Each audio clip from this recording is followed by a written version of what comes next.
un podcast de Cooperativa.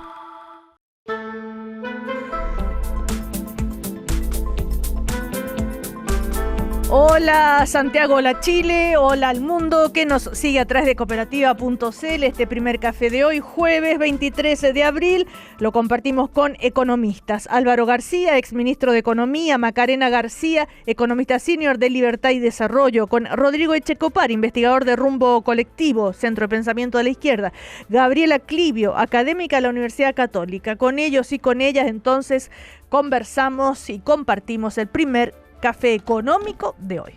Estás escuchando el podcast de El Primer Café, una presentación de cooperativapodcast.cl.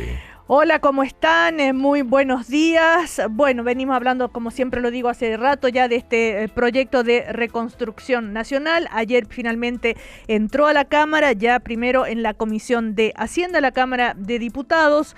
Los distintos puntos que incluye han sido motivo de mucho debate y hoy en día se centra más, sobre todo entre economistas, el informe financiero, cómo se va a compensar esta rebaja de impuestos.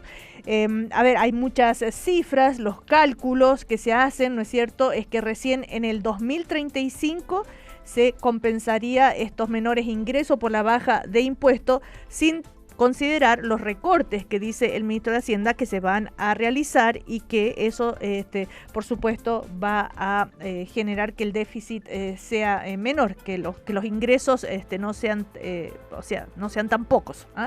Bueno, la discusión está centrada allí en este momento desde Libertad y Desarrollo. Han sacado ya algunas conclusiones respecto a este proyecto. Macarena García, ¿cómo estás? Muy buenos días.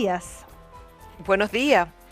Bueno, muchas gracias por la invitación. Gracias a ti. Bueno, a primera vista, digamos, ustedes ya han hecho un análisis y en general dicen que están bastante de acuerdo con el tema.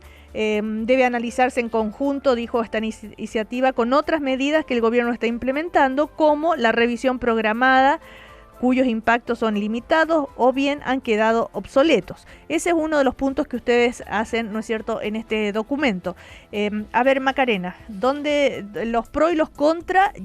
Les recuerdo que las medidas las hemos comentado muchas veces acá para que vayamos directo actualicemos ya al día de hoy.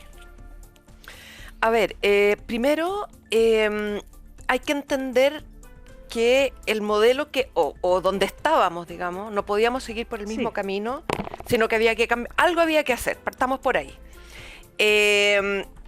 Ahora, el proyecto es bastante grande, nosotros no hemos alcanzado a mirar todas las medidas, porque la verdad es que son infinitas, y después no solamente basta con mirar las medidas, sino que hay que ver también cómo se financian ellas o el impacto fiscal que tiene cada una de ellas.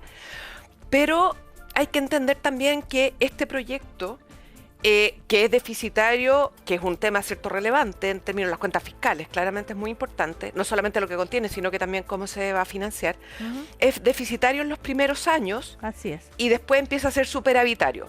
Ahí yo creo que hay que tener evaluarlo solo como proyecto único, yo creo que no es lo correcto, ya que por otro lado el gobierno además está haciendo todo un intento por reducir los gastos ineficientes, los gastos duplicados.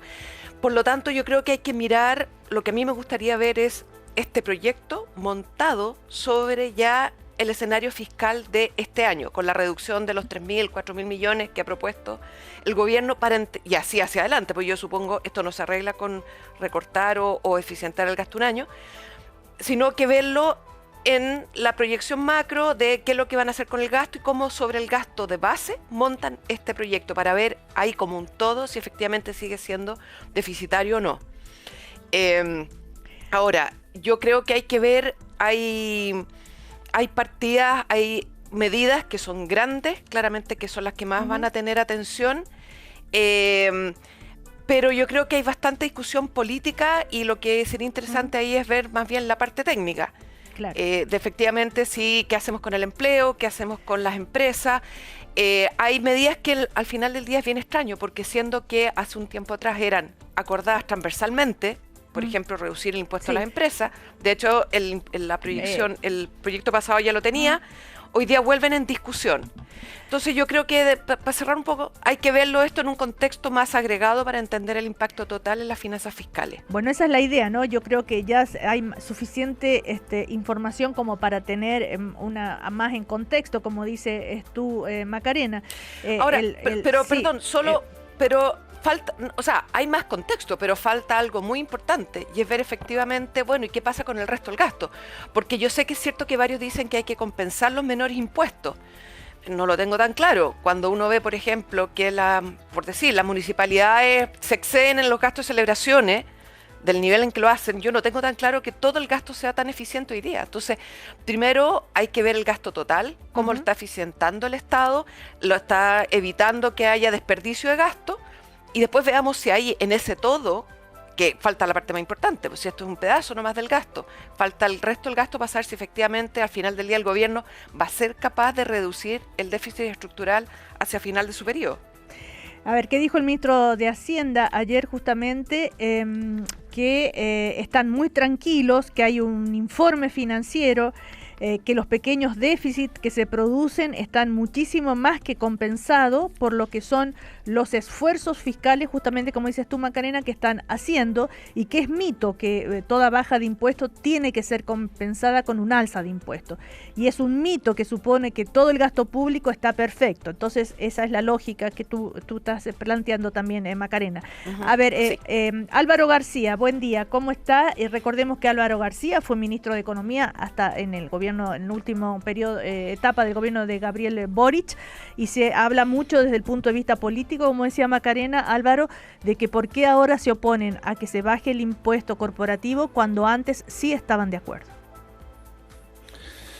Muy buenos días. A ver, efectivamente la última propuesta que se hizo de reforma tributaria durante el gobierno del presidente Boric contemplaba una reducción en el impuesto a las empresas, el impuesto de primera categoría, pero no una reducción compensada, porque se entendía que no había espacio para reducir los ingresos fiscales, cosa que creo queda de manifiesto en el informe financiero de este proyecto, que al reducir los ingresos fiscales sin compensarlo, se incrementa el déficit fiscal, que es lo que todos estamos de acuerdo debemos evitar que ocurra.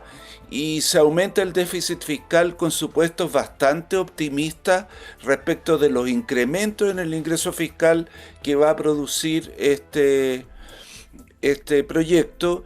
Y como bien decía Macarena, si bien no considera los ahorros que puede producirse en el gasto fiscal, pero tampoco considera los incrementos que se proyectan en el gasto fiscal. Hay un estudio del CEP que estima que el envejecimiento de la población va a incrementar la necesidad de gasto fiscal en por lo menos 3,7 puntos del producto. Lo que va a aumentar aún más el déficit fiscal que genera este proyecto. A todas luces, a mi juicio, es un proyecto que no resuelve el tema fiscal que el país tiene y que es excesivamente optimista a la luz de toda la experiencia nacional e internacional respecto del efecto que va a tener en el crecimiento. Álvaro, para que se viene diciendo esto, pero nunca alguien lo ha explicado bien clarito. ¿Cómo compensaba la idea de Mario Marcel y del gobierno anterior la rebaja de ese impuesto? ¿Cuál era la idea para compensar? Bueno, habían varias propuestas de reducción de exenciones tributarias que existen, de aumento en impuestos a las ganancias de capital y en la discusión tributaria que ocurrió alrededor de eso hubieron varias propuestas adicionales, algunas que eran bastante consensuales en los distintos sectores políticos, como era disminuir los beneficios que hoy tiene el diésel, o que tenía el diésel, ya en este momento no los tiene, cuestión que parece bastante natural de hacer, especialmente en el escenario energético que hoy tiene el mundo, disminuir los beneficios que hoy tiene la renta presunta, que no se justifican. Hay elementos consensuales en el país respecto de cómo aumentar los ingresos fiscales. Y el hecho de ahorrar, de terminar con los gastos como inoficiosos, digamos, que no están bien, que no sirven, que se ha demostrado que incluso son un escándalo, dijo el ministro de Hacienda. Eso no es suficiente y dice, se compensa además porque esto va a generar mayor crecimiento y el crecimiento va a hacer que mayor inversión, y eso va a generar mayor crecimiento del país y así sucesivamente, y por ende mayor ingreso. Sin lugar a duda hay que hacer un esfuerzo por hacer más eficiente el gasto público. Es una tarea que se han propuesto todos los gobiernos de Chile en la última década por lo menos, y en general no lo han logrado porque es muy difícil de hacer. La grandísima mayoría del gasto fiscal está estipulado en leyes que tienen que ser transformadas para reducir el gasto. Los márgenes de reducción son muy significativos, muy pequeños, perdón. Por supuesto hay que buscarlos, pero junto con eso hay que atender también problemas que crecen en Chile. El costo de la salud va a seguir creciendo, el costo de la PGU ya está programado, va a seguir creciendo. Por lo tanto, no hay mucho espacio para tener una reducción neta del gasto fiscal. Hay cosas que se pueden eficientar y otras cosas que van a incrementar el nivel de gasto. Gabriela Clivio, a ver, desde tu punto de vista, Gabriela, los pros y los contras también, como les digo, ya más o menos las medidas las conoce la audiencia, ¿no es cierto?, en general, y las razones por las cuales todos están de acuerdo que el país tiene que crecer más, ¿no es cierto?, que no se puede conformar con el crecimiento que tiene ahora. En eso están todos de acuerdo. También están todos de acuerdo en que se invierta para la reconstrucción de las zonas, ¿no es cierto?, afectadas por los incendios. De hecho, desde el Partido Socialista, por ejemplo, decían, bueno, si eso fuera un proyecto de ley separado, se lo aprobamos inmediatamente. Pero el tema está por otro lado. ¿Cómo lo ves tú? ¿Cuál es el mayor desafío acá? Hola Cecilia, gracias por la invitación. Hola a todos. Yo creo que hay un tema que no podemos dejar de poner en la ecuación, y es que definitivamente Chile en este minuto dejó de ser un país hace mucho rato competitivo desde el punto de vista tributario, ¿no? Uh-huh. El hecho de que tengamos una tasa de impuesto corporativo que está por arriba de la tasa de impuesto corporativo promedio de la OCDE es algo que tenemos que solucionar, claro, porque la misma comisión Marfan lo decía, o sea, cuál ha sido el costo en materia de crecimiento para el país. Entonces, eso es algo que está bien, o sea, puede ser la discusión de cómo lo compensamos. Ese argumento se ha planteado, ya lo hemos conversado muchas veces, la necesidad de bajar el impuesto corporativo. El tema ya por estamos... Lo podemos discutir, no lo podemos discutir. No estamos discutiendo eso, estamos discutiendo, digamos, o sea, están conversando ustedes sobre los efectos, los pros y los contras, ya partiendo de la base que están todos de acuerdo en algunos puntos, sí. Yo creo que en el fondo no es cierto que todos los gobiernos anteriores en los últimos 12 años se han preocupado de evitar el despilfarro de recursos fiscales, ¿no? O sea, yo creo que ha habido un crecimiento importante del gasto que ha sido en algunos casos, en muchos casos, en programas que no están bien evaluados, digamos, lo que está pasando, la situación del CAE, el tema de la evasión en el Transantiago, digamos, hay que controlar el gasto público. Y sí creo que en el fondo es cierto es cierto que puede haber una dosis de ser muy positivo, optimista, esa era la palabra que no me estaba saliendo, pero también es cierto que en el fondo no sabemos, o sea, tenemos claro que va a haber un efecto positivo en el crecimiento, pero el efecto puede ser incluso mejor de lo que estamos pensando, ¿no? Si combinamos la rebaja de la tasa del impuesto corporativo a las empresas, más la reducción de la permisología, que claro, el tema de avanzar en la permisología, que también tiene un efecto en el crecimiento para atraer inversiones. Sí, como les decía, les insisto, el tema, los argumentos, ¿no es cierto?, por los cuales es necesario un cambio, están ya hiper conversados y más o menos todo el mundo está de acuerdo que hay que crecer, que hay que generar mayor inversión y todo aquello. Es que ahora ya tenemos más detalle de las herramientas que incluye este proyecto, y a eso los invito a analizar las herramientas en concreto. A ver, Rodrigo Echecopar, cuando uno lee el titular, ¿no es cierto?, que este plan, que el gobierno prevé que el proyecto tenga superávit fiscal en el 2035 y que supere los 5.600 millones millones de dólares en el 2050. ¿Cómo suena eso? Buenos días, Cecilia. Buenos días a mis compañeros y compañeras panelistas. Yo creo que la pregunta que hace está bien en el centro de lo que debiésemos estar debatiendo. Macarena lo decía antes, pero es un proyecto enorme. Nosotros también lo hemos estado revisando, pero falta mucho por mirar en profundidad. Y si uno ve sus partes principales, parte por la reducción del impuesto de primera categoría, pero después tiene la reintegración tributaria, las modificaciones en permisos, el crédito al empleo, la invariabilidad tributaria, pareciera que cada uno de estos elementos ameritara un proyecto propio. Y ahí es donde mi primer llamado acá hay que mirar esto con mucha calma. Se dice que el foco del proyecto es aumentar el crecimiento a través del aumento de la inversión. Y nadie niega que tenemos que aumentar el crecimiento. Pero la inversión en el 2025 creció el 7%, el Banco Central dice que este año va a crecer el 4%, el 27% y el 28% va a seguir creciendo. Entonces, no es que no tengamos un desafío acá, pero nos podemos dar el tiempo de mirar un proyecto que tiene muchos riesgos de aumentar el déficit fiscal. O sea, esto sabemos que con Reagan, con Thatcher, con Trump, han habido grandes reducciones a los impuestos a las empresas y no han sido compensadas en ingresos fiscales, y eso ha aumentado el déficit fiscal en cada uno de esos países.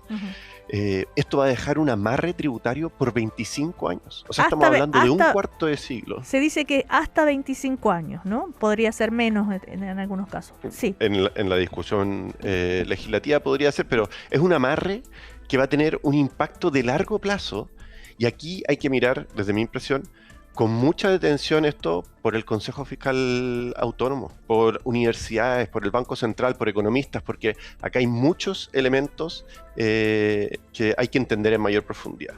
Y quiero ir un poco a lo que planteaba, de que dicen que en 10 años se va a compensar. Ese debiese ser el primer llamado de alerta. Todos los economistas han dicho que el crecimiento no hay ninguna manera de que compense la menor recaudación. Citaban ayer un estudio que hizo el Ministerio de Finanzas de Estados Unidos respecto a lo que había pasado con Trump, que en 2017 hizo una rebaja tributaria. Y efectivamente tuvo un impacto sobre la inversión, que eso es positivo, pero la compensación de la menor recaudación había sido de un 5%. Entonces sabemos que no se va a compensar por crecimiento, y hay que mirar con mucha detención esos números que dicen que en 10 años sí se va a compensar fiscalmente. Y ahí, yo al menos, de lo que he podido revisar hasta ahora, hay hartas cosas que generan preguntas. ¿Por qué? Porque la manera en que está construido el informe financiero y regulatorio, básicamente equiparan todas las medidas que están impulsando a el parámetro que definió la Comisión Marfan de un 0,65% de aumento del PIB en 10 años por un punto de reducción en la tasa tributaria. Pero no toman en cuenta muchos de los supuestos o los límites o los bordes que planteó la Comisión Marfan. Por ejemplo, el crédito tributario al empleo, que el mismo ministro de Hacienda ha dicho que va a ser transitorio porque está en UTM, es decir, en 10 años más ya va a estar en la mitad de lo que está hoy día. La Comisión Marfan dice que las medidas transitorias no tienen el impacto que tienen medidas permanentes. Sin embargo, ellos están diciendo que va a generar un crecimiento de 0,84 puntos del PIB. O sea, un crecimiento muy grande para algo que ellos mismos plantean que es transitorio. A ver, pero Rodrigo Checobar, la pregunta es, ¿cómo es posible que connotados economistas, que son los que están, ¿no es cierto?, hoy día en la construcción de este proyecto, no vayan a pensar en eso? Porque lo hacen entonces. ¿Dónde está la diferencia? Yo pensaría, o sea, aquí yo pondría un antecedente sobre la mesa. Hace 2 meses, el ex ministro Grau planteó la creación de una comisión de ingresos para entender qué es lo que estaba sucediendo con los ingresos, de igual manera como se había hecho con los gastos el año pasado. Y este Ministerio de Hacienda decidió no perseverar en esa idea. A mí me preocupa muchísimo que hoy día podríamos tener un órgano, una institucionalidad que nos ayude a revisar qué es lo que están planteando en estos números, y no lo tenemos. Y aquí me parece que los números están siendo extremadamente optimistas. Lo hacen también con la reintegración tributaria. Dicen que va a aumentar el crecimiento en 0,4 puntos del PIB en 10 años, pero la reintegración son un impacto al impuesto de las personas, no de las empresas. Es difícil equipararlo. La Comisión Marfan no dijo que eso iba a tener ese impacto. Okay. Lo mismo en los cambios en permisos, en Ya invariabilidad tributaria. vamos a seguir con los Entonces, detalles. Ahora, si uno lo ve, sí. el 70% del crecimiento que ellos están proyectando lo están haciendo en base a cálculos que no ha revisado ninguna comisión, ningún espacio como el que tuvo la Comisión Marfan. Entonces, yo pensaría, acá lo que hay que hacer es mirar esto con mucha profundidad. El impacto de este proyecto de ley puede ser enorme en el largo plazo y nosotros tenemos que tomarlo con responsabilidad y seriedad, y eso requiere una revisión profunda. Ahora, ¿no será también, a propósito de lo que dice Rodrigo Echecopar, y uno podría preguntarse desde afuera, bueno, ¿cómo van a estar haciendo un proyecto de ley que tiene todas estas consecuencias negativas? Es curioso, ¿no? ¿No será que hay distintas miradas, posturas en el modelo de desarrollo, o cómo a propósito de tanto que ha salido esto de creer o no creer en la política del chorreo? Vamos a ir a comerciales. A la vuelta ya, desde ese punto de vista, ¿les parece? Conversamos. Ya volvemos. Estás escuchando el podcast de El Primer Café, una presentación de cooperativapodcast.cl. Seguimos entonces conversando sobre el tema económico que ha marcado y seguirá marcando el debate en nuestro país, que es el proyecto de reconstrucción nacional y desarrollo, que ya ingresó a la Cámara. Como decía, algo ya hemos estado conversando. Decir, ¿no es cierto?, que el gobierno lo que busca, ¿no es cierto?, es el crecimiento, que, ¿no es cierto?, que suban las inversiones y todo, y lo que ya hemos conversado tanto, ¿no? El tema es que el debate está en que si es muy optimista y que si realmente lo van a lograr con esas medidas. Macarena, respecto a lo que conversábamos hace un rato y el exceso de optimismo, decía Rodrigo Echecopar, Álvaro García de alguna manera también, de todas estas medidas, o sea, cuando tú dices recuperar la inversión, con lo que se está planteando, ¿cuál es la que tú le apostarías así todo tu capital? Decir, esto sí o sí va a resultar.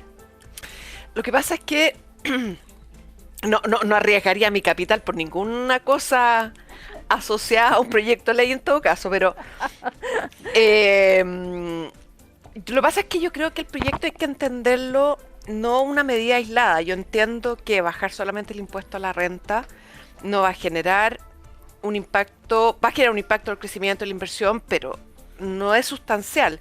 Pero aquí hay que mirar el proyecto en su conjunto. Sí. Es en su conjunto el que genera, y ahí hay que acordarse que hay temas regulatorios, hay temas de rapidez de tramitación, de agilización de procesos. Sí. Claro, entonces cuando uno mide el tema del crecimiento, hay que entenderlo en la totalidad de los cambios, y por eso que hay que mirar el proyecto en su dimensión completa. Y eso es lo que yo creo que al día de hoy, en 2 días, es difícil medirlo y cuantificarlo. Pero lo que, mira, está bien, quizás uno puede tener distintas evaluaciones respecto del impacto total. La dirección yo creo que la tenemos clara. Nadie puede decir que bajando el impuesto y haciendo lo que está haciendo esta economía a seguir creciendo cada vez menos. Vamos a crecer más. Efectivamente, yo creo que hay que sentarse y verlo con calma. Hay que esperar lo que dice el CFA, obviamente. Pero como toda evaluación de todo proyecto, siempre hay más de una mirada. Hay más de un supuesto. Entonces, eso no descalifica los supuestos de ellos. Lo que pasa es que ellos tienen que justificar adecuadamente por qué ponen esos supuestos y no otros, y por qué tomaron esos datos y no otros. Yo apostaría claramente del tema, o sea, sin duda el tema de la rebaja del impuesto a la empresa hay que hacerlo, pero unido a lo del empleo, unido a todo el tema de la permisología, sí. Eso es fundamental. Y yo creo que ahí donde está esa unión de cosas, lo que va a resultar. Ahí, sí. Ahora, por sí solo no. Antes de irnos a comerciales, yo les planteaba por las diferencias de opiniones, ¿no es cierto? Si acá hay una diferencia en el fondo también de postura, de mirada, de concepto, de la mirada del modelo de desarrollo. Y se habla de esto, que este es un proyecto que representa el modelo de la política del chorreo y que por eso va a resultar. ¿Qué opinas tú, Macarena? A ver, yo creo que 2 cosas. Ya llevamos muchos años subiendo los impuestos, haciendo lo contrario, digamos, supuestamente asumiendo que es el Estado el que va a generar el desarrollo de alguna forma, y no lo hemos logrado. Y cuando yo voy a mirar lo que pasó entre los años Chile, el mayor impacto en el ingreso per cápita lo tuvo entre el año 85 y 97. Redujo fuertemente la pobreza, que me imagino que es lo que nos importa, y fue justamente en el periodo en que la economía crecía. O sea, eran los privados los que se desarrollaban, apostaban y arriesgaban. Eso funcionó en su minuto, y ahora llevamos años dándole al Estado más, no sé si poder es la palabra, pero más recursos, más decisiones, más intervención en la economía, y no hemos ido estancando. Entonces, no sé, es cosa de mirar un poco lo que uno ha visto hacia atrás y se daría cuenta que el modelo que hemos tenido en los últimos años no está dando. Tenemos un desempleo que se acerca al 9, estancado. El diagnóstico, pero yo te estaba hablando de la política del chorreo, es decir, un modelo de desarrollo que funcionaba, que viene desde la época de la política instaurada por, como se dice así, reducidamente los Chicago Boys. ¿Esto es lo que trata de retomar este proyecto? Es que yo no... Es que eso creo que es una descalificación para un periodo en que las empresas crecían y contrataban más gente. Cuando el desempleo estuvo más bajo fue en ese periodo. Y hace unos años atrás, en la década de los 2000 y en la década anterior, el desempleo era más bajo. Y era justamente porque para que las empresas si las empresas no crecen solas, los dueños de la empresa no son los únicos que crecen. Tienen que contratar más gente, tienen que empezar a pelearse al empleado para que se venga para acá y no se vaya a la empresa al lado, tienen que empezar a ofrecerle más salario, porque si no se va a otro lado. Entonces, eso no sé si es chorreo o no, porque yo creo que eso es una palabra que se usa para descalificar algo, sino que efectivamente donde más se generó un aumento, una salida de la pobreza y un aumento en los ingresos fue en ese periodo. A ver, Álvaro García. A ver, primero corregir en una dimensión lo que recién señala Macarena. Efectivamente, especialmente desde el año 90 en adelante, porque previo a eso estábamos recuperando una caída en la economía. La economía creció muy significativamente, pero hay que recordar que la primera medida que tomó el gobierno de la Concertación del año 90 fue subir el impuesto a las empresas. Y la economía creció muy significativamente. No hay una relación directa entre ambos, aunque yo comparto que una reducción en el impuesto a las empresas genera un leve crecimiento en el largo plazo. La Comisión Marfan lo estimó en medio punto, un poco más de medio punto del producto en 10 años.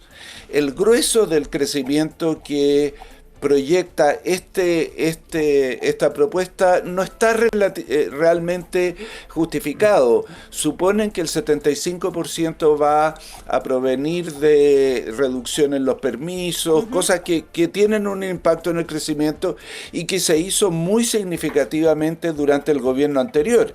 A este gobierno le va a tocar terminar de implementar lo que el gobierno anterior ya dejó realizado y que sí tuvo un impacto tanto en el crecimiento como en la inversión. Yo lo que sí es evidente de este proyecto es que es regresivo. Le incrementa los ingresos a los grupos ya más ricos del país. Y nuestra experiencia nacional es que en la medida que se fortalece la regresividad y la injusticia social, se fortalece la inestabilidad social, que es contraria al crecimiento económico. Yo no veo fundamento en este proyecto para justificar el crecimiento que proyecta, y sí reconoce que este gobierno y el próximo gobierno va a tener un incremento en el déficit fiscal, donde hasta hace unos días era el único consenso que existía en el país. Hay que superar este problema y este proyecto lo empeora.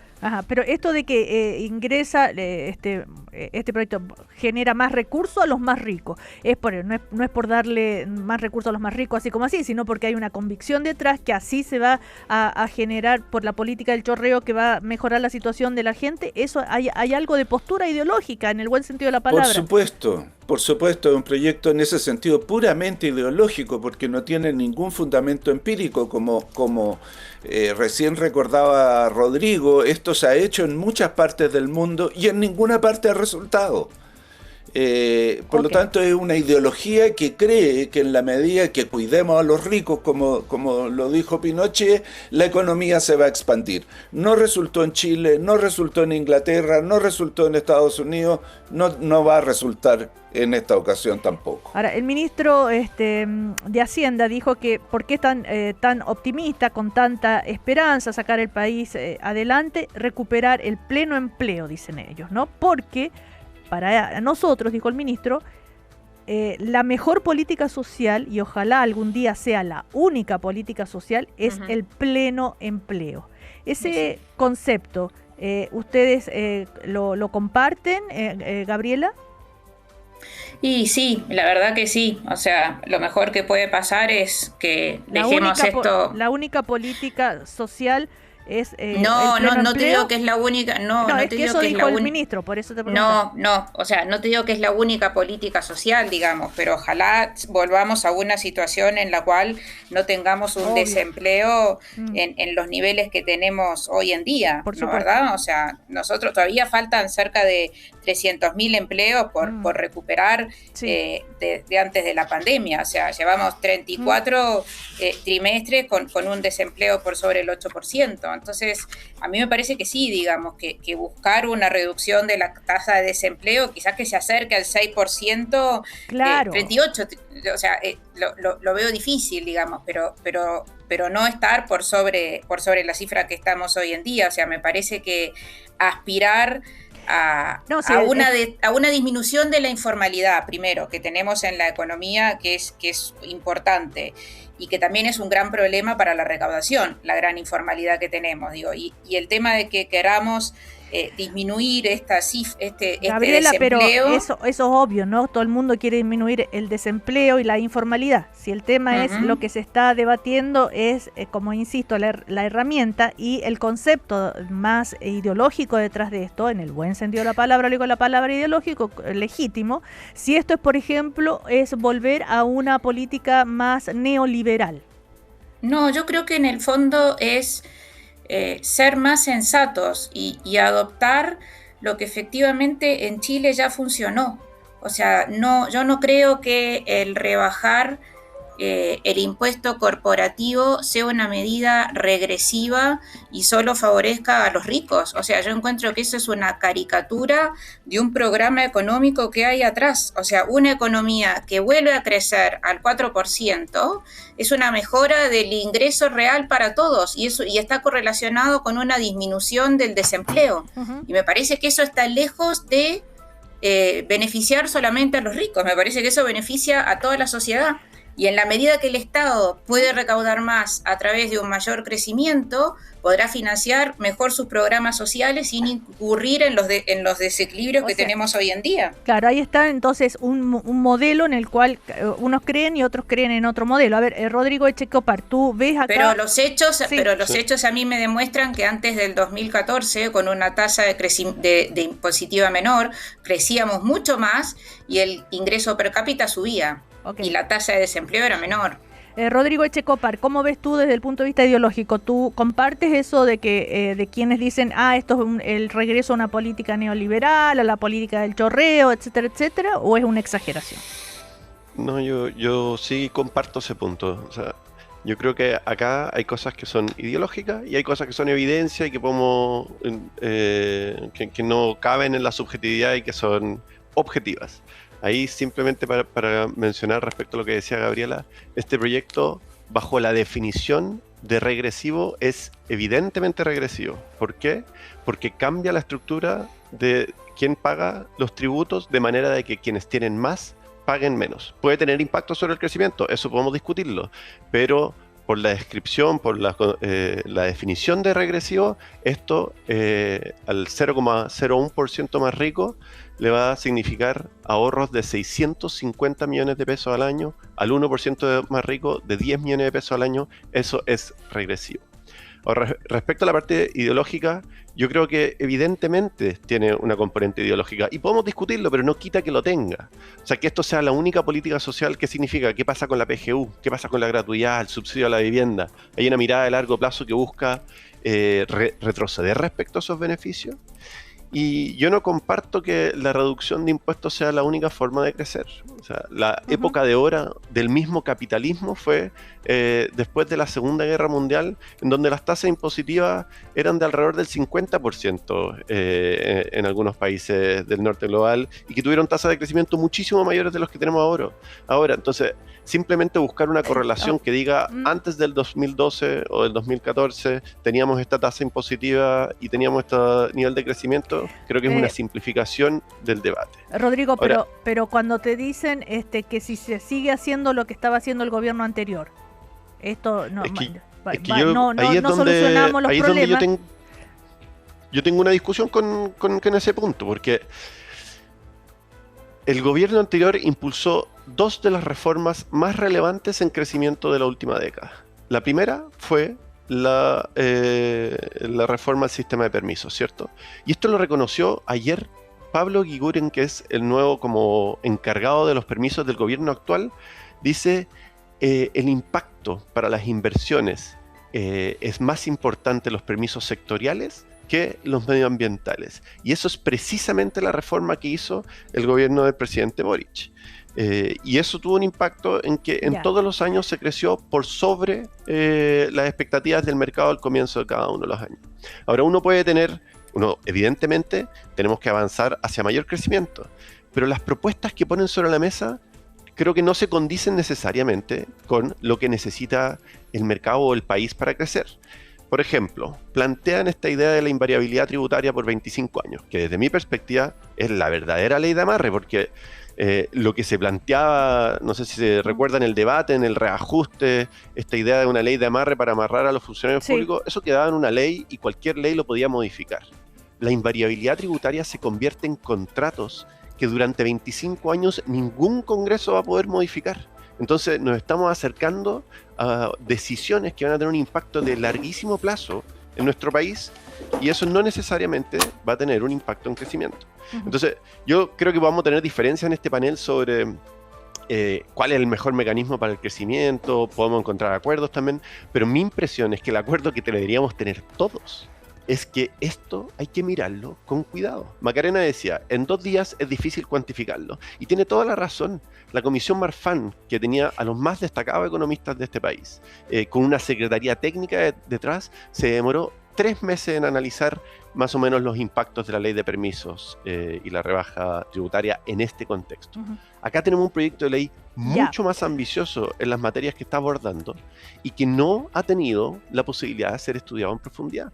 Entonces aquí es donde yo creo que debiésemos tener acuerdo, al menos en esta materia, que se convoque a una comisión como lo decías recién, expertos. Sí. Ahora, esto de la comisión no sé si el resto Marfan está de acuerdo, pero creo que es algo que nos puede... Porque, solo para terminar con esto, Cecilia, esta es la primera vez en nuestro proceso legislativo en que se presenta un proyecto de ley que el informe financiero incorpora aumentos de ingresos fiscales por el crecimiento económico. No se había hecho nunca antes.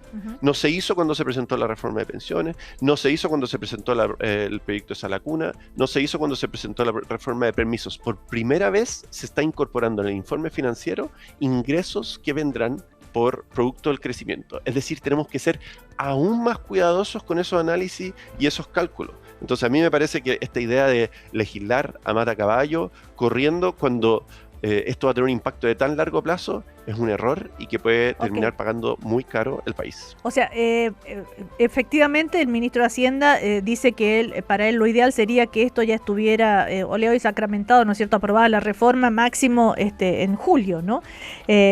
Pero parece es tan grande el proyecto, dicen algunos, que eso es casi imposible, incluso de personeros dentro del mismo Parlamento. Ahora, por ejemplo, también esto de la reintegración, que tanto debate genera también. Macarena, esto que, dicho en fácil, digamos, que los dueños de las grandes empresas dejen de pagar impuestos personales, ¿no es cierto? Y que los tributos pagados por las empresas les sirven de crédito. Sería, dicho en fácil, esto de la reintegración. ¿Por qué es bueno? Cecilia, ¿tú me das permiso para contestar primero algunas cosas que se comentaron antes? Sí. A ver, Álvaro menciona que a principios de los 90 efectivamente aumentamos los impuestos y crecimos harto. Sí, pero lo aumentamos del 10% al 15%. Hoy día estamos en el 27%. Entonces, son niveles, montos absolutamente distintos. Ya más una economía en que está entrando capital porque nuestra productividad era muy baja, entonces había mucho por entrar a producir e invertir, y con tasas que igual del 15% eran bien bajas. Entonces, no, justamente por eso, porque en ese tiempo se subió al 15 y hoy día estamos en el 27, es que estamos mirando los impuestos de años previos. Lo otro, cuando se dice que el impuesto solamente llega a los más ricos, hay dos comentarios importantes. Todos los que estamos en este panel, supongo, tenemos plata en los fondos de pensiones. A todos nosotros nos impacta el impuesto de primera categoría. A todos, porque tenemos nosotros fondos de pensiones que a su vez invierten en estas empresas que tienen utilidades.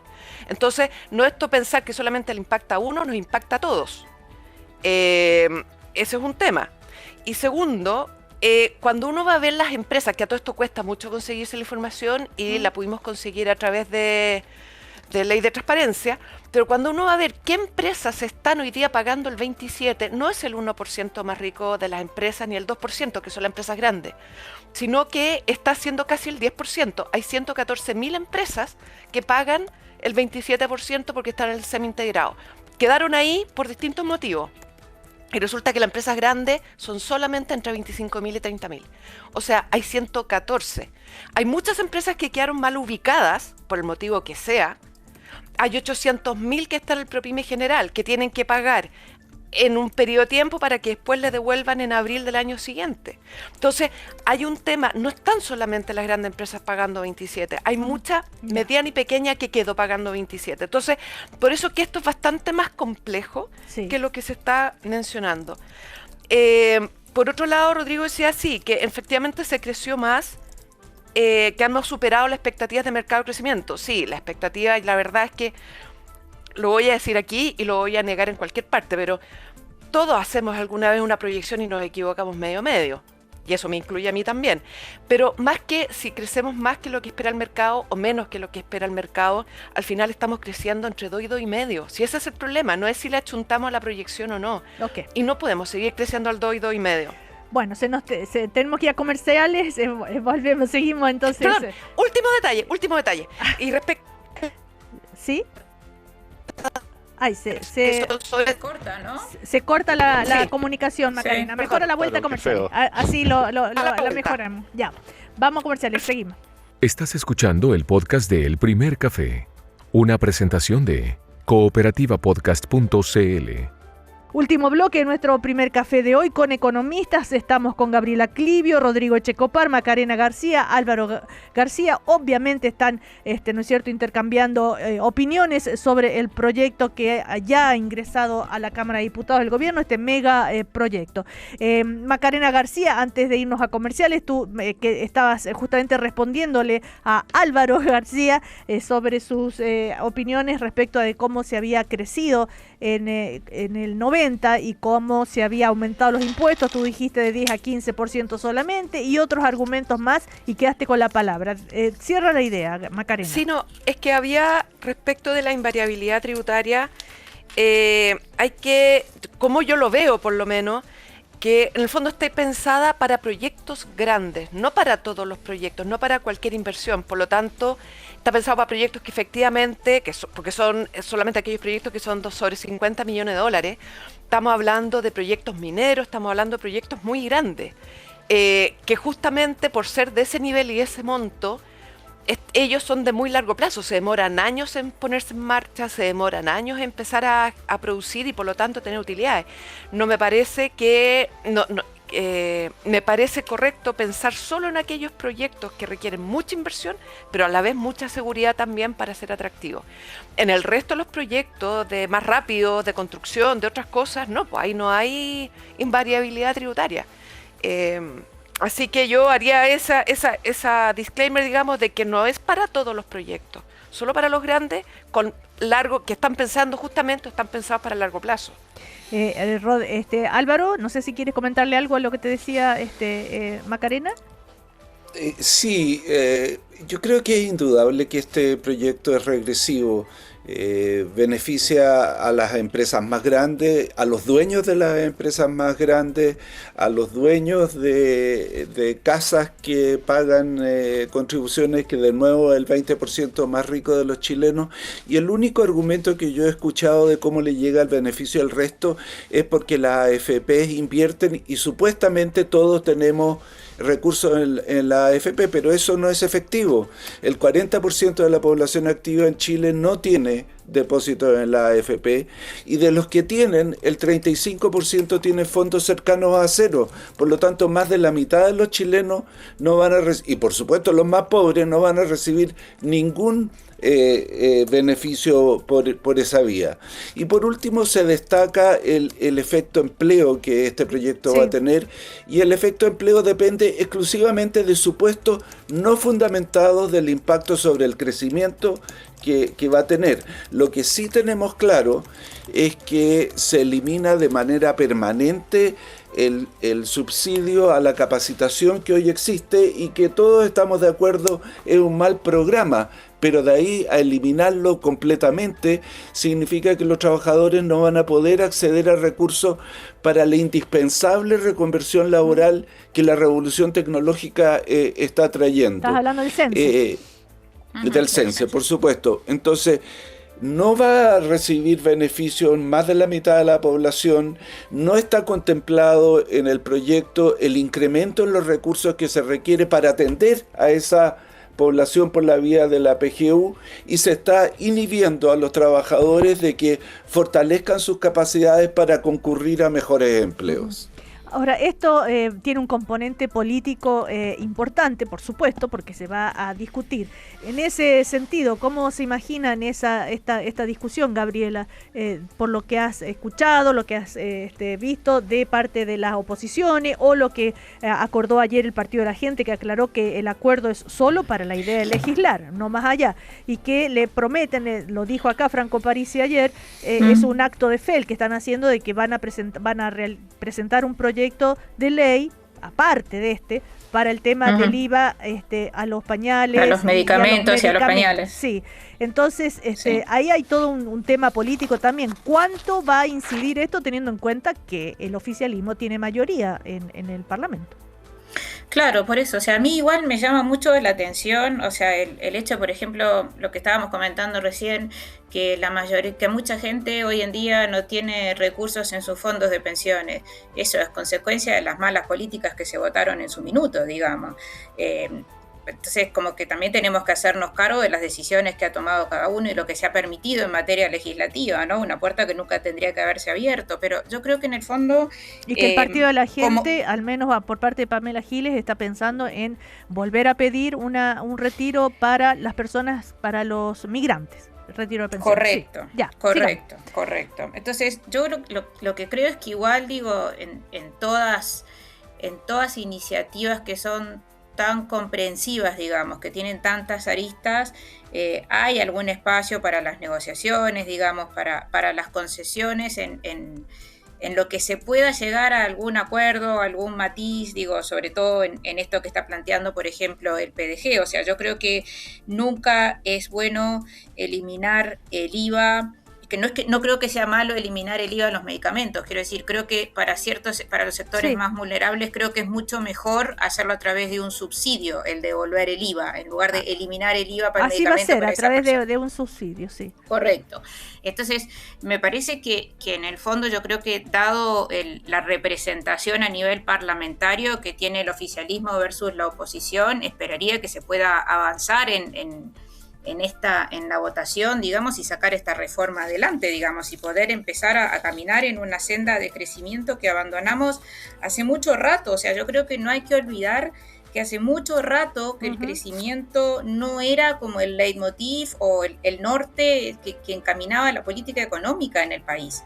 Y me parece que eso es muy importante, el volver a retomar esa idea central, digamos, como idea central de la política económica, el volver a crecer. El retomar un crecimiento, tampoco estamos hablando de un crecimiento del 6, estamos hablando de un crecimiento del 4, lo que pasa es que ahora estamos creciendo tan poquito que el 4 es el doble de lo que estamos creciendo hoy en día. Tú dices que no era un leitmotiv el crecimiento. ¿Es así? Para nada. Rodrigo para Echecopar nada. Y Álvaro García, los dos les pregunto que han hecho parte del gobierno anterior o están en partidos políticos afines a los gobiernos anteriores. ¿Rodrigo? O sea, como ya dijimos antes, yo pensaría que nadie ha discutido que tanto la reforma de permisos como la reforma de pensiones, que se hicieron ambas bajo el gobierno anterior, fueron las reformas pro crecimiento más importantes de la última década. Pero volviendo al punto más de fondo que planteaba Cecilia, ¿cómo me imagino yo que se dé esta discusión? Yo espero que con mucha altura de miras y con mucha calma. Y eso sí espero que sea algo en que podamos estar todos de acuerdo, porque podemos tener miradas ideológicas distintas, pero no debemos apurarnos e impulsar políticas que vayan a tener un impacto no previsto. Y aquí Gabriela planteaba una preocupación por el empleo. Y el crédito del empleo, tal como lo están planteando el informe financiero y el proyecto de ley, no está diseñado para generar empleo, sino que lo equiparan a una reducción de impuestos para gatillar mayor crecimiento. Y al final la manera en que está diseñada genera mayor crédito tributario si es que los salarios son más cercanos al salario mínimo y no tan altos. Entonces eso puede estar generando incentivos también en el futuro a rebajar salarios que están cercanos al salario mínimo. Entonces esas cosas hay que analizarlas con profundidad. Macarena hablaba de la invariabilidad tributaria que sea para los proyectos grandes. Yo el año pasado el Instituto de Directores hizo una entrevista o encuesta a 400 directores y gerentes de las grandes empresas de Chile. Y les preguntaban sobre qué tan importantes eran distintas materias en política pública para la inversión. Hablaban de permisos, de impuestos, de incertidumbre regulatoria, de seguridad, como 15 puntos distintos. ¿Saben en qué lugar apareció la rebaja de impuestos? En el último lugar. Entonces hoy día lo estamos hablando, está bien, si podemos discutir sobre esto, pero poner una medida que entregue invariabilidad tributaria por 25 años es amarrar la democracia, y mi impresión es que no necesariamente es la mejor política de crecimiento. Ahora, pero lo único que quería cerrar es, se ha hablado mucho de que esto puede tener impactos sociales, y mi impresión es que el recorte social ya empieza. O sea, lo único que tenemos certeza con este proyecto de ley es que se va a reducir la recaudación en torno a 1 punto del PIB. Y eso es 10 veces la reconstrucción que quieren financiar de la región de Ñuble y Biobío. O sea, si no hiciéramos este proyecto de ley, podríamos reconstruir 10 veces. Esos son 70.000 subsidios a la vivienda al año. O sea, es duplicar o triplicar bajo el ritmo del 2026 el ritmo de construcción de viviendas en el país. Son más de 200 comisarías, 20 hospitales de mediana complejidad. Esas son las cosas que las personas van a dejar de ver en su día a día, en sus comunidades, porque se priorizó una agenda de crecimiento ideológica. Y yo lo que sí comparto es que tenemos que tener una agenda de crecimiento. Conversemos sobre esa agenda de crecimiento. En el gobierno anterior, las grandes reformas de crecimiento que fueron las que mencioné, no se lograron a matacaballo, poniendo la pistola sobre la mesa y corriendo en avanzar. Se lograron con diálogo y acuerdos transversales. La Comisión Marfan se tomó 3 meses para estudiar estos temas y llegó a conclusiones que permitieron tener la base técnica para esta reforma.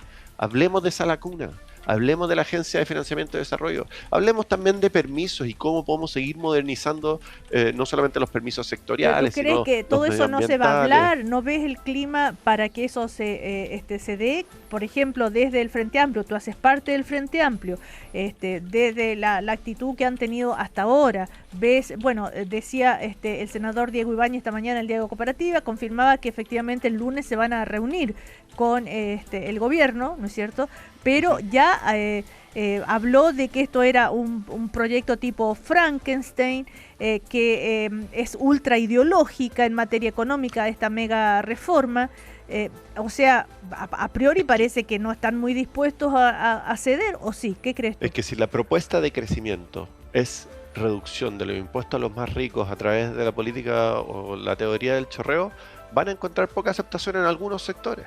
eso no significa que no hayan espacios de acuerdo en otras materias. Y ahí es donde, o si es que se logra compensar, si es que esto fuese una mejora del sistema tributario que fuera compensado sin agudizar la desigualdad, es algo que evidentemente hay que conversar y llegar a acuerdos. Entonces, yo lo que pensaría es máxima disposición a dialogar para llegar a acuerdos pro crecimiento, pero con bordes claros. Y esos bordes son, tiene que haber compensación a los ingresos fiscales que se pierden para que no haya un recorte social, y tiene que ser cuidadoso de no agudizar la desigualdad, que en Chile todos los chilenos y chilenas ya saben que es suficientemente escandalosa. Ahora, se ha hablado mucho sobre la comisión Marfan. La usan de un lado y otro como referente. De hecho, nosotros queríamos conversar con él y nos decía que estaba bombardeado de solicitudes de entrevista justamente porque todo el mundo quiere saber qué opina él de este proyecto. Pero si vemos un poquito lo que ya ha dicho no hace mucho tiempo atrás, habló de que la rebaja de impuestos y su compensación debieran discutirse simultáneamente, incluso en un proyecto aparte para evitar dudas sobre la consistencia fiscal de la propuesta. Entonces, porque según él el problema no solo es económico, sino también de credibilidad. Anunciar una rebaja sin explicar bien cómo se financia deja abierto un flanco que el mercado y la oposición van a mirar con atención. Eso decía Marfan hace poco, en un encuentro que tuvo en un debate. Esto lo dijo el 15 de abril, o sea, hace poquito. Eso es lo que yo me imagino que va a volver a opinar después de esto. Macarena, insisto con el tema de la política social. ¿Qué crees tú que quiso decir el ministro de Hacienda cuando dijo que el pleno empleo ojalá sea algún día la única política social? ¿Cómo lo entiendes tú eso? ¿Qué significa como convicciones? Yo no escuché efectivamente cómo lo dijo y en qué contexto lo dijo. Bueno, hablando de que porque estaban muy optimistas, que tenían esperanza de sacar al país y que como para nosotros, dijo, la mejor política social, y ojalá algún día sea la única, es el pleno empleo. A ver, es que yo creo que hay que entender, ahí me da un poco más la idea. O sea, yo creo que el pleno empleo efectivamente es tremendamente importante. Ojalá que varios empleadores se pelearan por mí. Me encantaría que eso pasara. Y se pelearan por todos los trabajadores. No, pero Macarena, el pleno empleo es algo que todo el mundo quiere, por supuesto, pero que sea la única política social. No, lo que pasa es que yo me imagino que él lo está diciendo no porque quiere eliminar las otras, sino porque yo entendería que él lo que está pensando es que si están todos tan bien, ganando todo lo que quieren, con un buen ingreso, no se van a requerir otras. Eso entendería yo que está diciendo. Pero obviamente en la situación actual, donde hay gente que no puede acceder bien al mercado laboral, donde hay gente que tiene problemas de productividad, tiene bajo capital humano, o una serie de restricciones, obviamente que hay que tener otras políticas sociales. Yo no entiendo que él esté diciendo que las va a eliminar, sino que es un estado ideal en que todos los trabajadores estén bien, claro, y ahí en el fondo las otras políticas no serían necesarias, pero es un estado ideal. Claro, no, por supuesto, pero claro que no dijo que va a eliminar las otras, pero sí un estado ideal, dices tú. Por ejemplo, el pleno empleo y ganando lo que quieren o muy bien, decías tú. Viene la discusión de el salario mínimo pronto. Y ahí se va seguramente generar bastantes discusiones, ¿no? Pero es que el salario mínimo, a ver, me encantaría que el salario mínimo estuviera en 1,5 millones, sí. Pero todo también depende de la capacidad de la persona de producir lo equivalente para poder generar ese ingreso. Y ahí es donde entramos en problemas. Hoy día hay problemas de capacitación, problemas de educación, y eso obviamente no es solamente subir el salario mínimo una forma de asegurar que haya buenos ingresos para las personas. Porque al final del día, si la persona sale muy cara, la voy a terminar echando, o voy a terminar reemplazando trabajo por capital. Que es lo que estamos viendo que está pasando. Entonces, por eso que se necesitan otras políticas sociales. Y ahí un poco contestando lo que comentaba Álvaro, es cierto, el CENSE o un proyecto de capacitación es fundamental. Pero el que teníamos era botar plata en el baño, literalmente, porque en el fondo servía prácticamente poco y lo estaban usando las empresas medianas y grandes. Entonces, era plata perdida, pero yo confío en que se va a eliminar el CENSE actual, o el programa del CENSE, pero que después va a venir algo bastante mejor diseñado, porque la verdad es que lo necesitamos, justamente con esta idea de que la gente pueda generar sus autos ingresos. Álvaro. Sí, yo estoy de acuerdo con Macarena. ¿Que hay que eliminar el censo?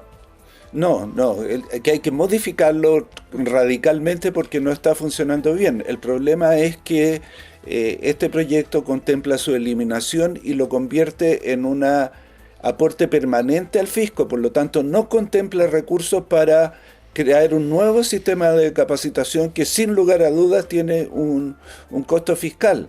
De nuevo, coincido con Macarena, si queremos buenos empleos, requerimos mejorar la calidad de nuestro sistema educacional, requerimos contar con un buen sistema de capacitación, y todo eso es plata pública que no está contemplada en el proyecto de ley. No solo no está contemplada, sino que el proyecto de ley incrementa el déficit fiscal, por lo tanto hace menos viable que existan esas políticas.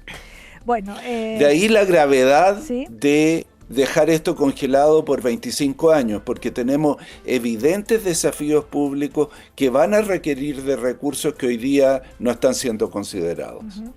Bueno, vamos a ver qué sucede en la discusión allá política en el Parlamento. Hay muchas opiniones, muchas iniciativas, muchas quejas, muchos aplausos, y el componente político va a ser también muy importante. Así que seguimos la próxima, ¿les parece? Muchas gracias a los economistas Álvaro García, Macarena García, Rodrigo Echecopar y Gabriela Clivio. Que tengan una buena jornada. Muchas gracias. Que tengan buen día. Chao, chao. Chao. Aquí termina el podcast de El Primer Café. Lo escuchas en vivo de lunes a viernes desde las 9 de la mañana y todos los días en cooperativapodcast.cl.